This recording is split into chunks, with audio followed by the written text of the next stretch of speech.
President Trump is set to visit the UK next week, and one of the top priorities of Her Majesty's government is apparently keeping Trump away from Nigel Farage, the leader of Brexit. According to the Daily Telegraph, which quotes an unnamed government source, British officials have told our White House that our president cannot meet with Farage during his visit.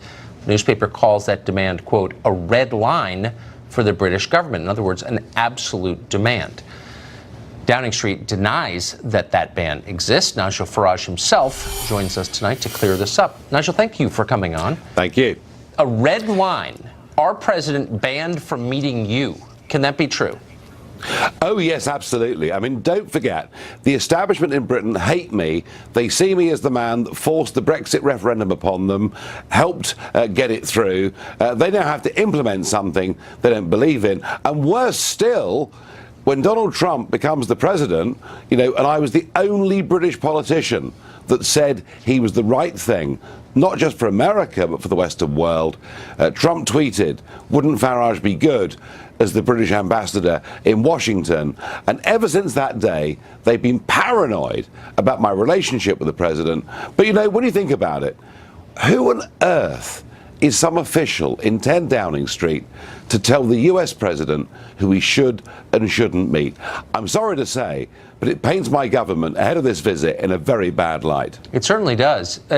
Do you know if the president is abiding by this? Do you have any plans to meet with him when he comes to your country? Well, look, let's be honest about this. Relations between number 10 Downing Street and the White House have not gone as they ought to have done over the last 18 months, 2 years. I would not wish in any way to cause any embarrassment for the president coming over here, so I won't push it. But Tucker, if he wants to see me for a cup of coffee, I'll go and see him.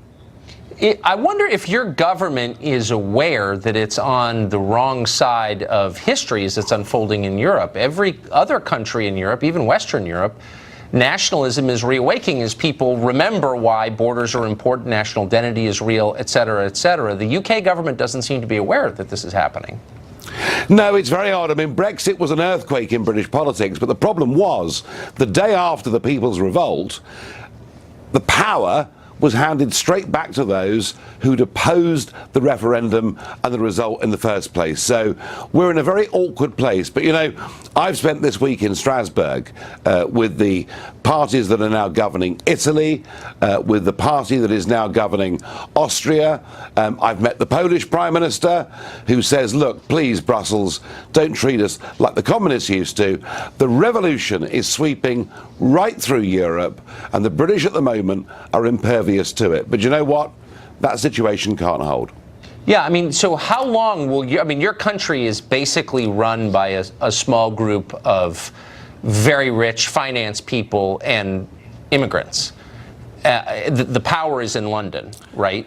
But the power is in London. Yeah. Right, but how long can that continue to be the case? Well, the promise of Brexit is that people outside of London have a voice in this too.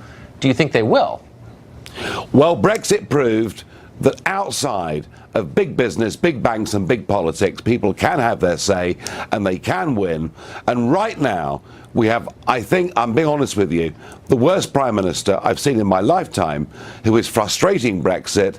If we go on with this course of action in this country, then Brexit will be not the last earthquake, but the first earthquake. More change will come. In the end, people's views will be heard.